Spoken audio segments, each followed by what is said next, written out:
пак ако се върнем на цикличността на историята, тези цикли обикновено завършат с война.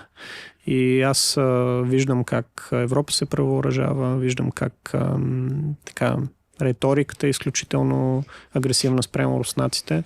И го казвам като човек, който няма никакви симпатии към Русия, абсолютно никакви, но аз не искам да се води тая война между Европа и Русия. Дали ще е прокси война, каквато е сега, или ще бъде директна война, защото никой няма да спечели от това нещо.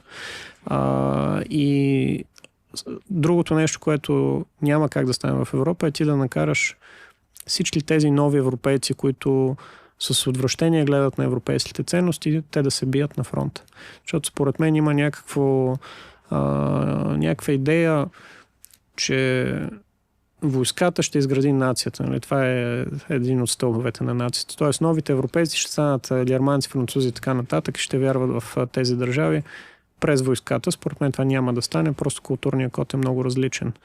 И тук сме в патова ситуация. Нали, аз лично не искам война, но не мисля, че без война ще се смени мисленето на елита и сигурност няма да се смени, докато сме зависими от САЩ.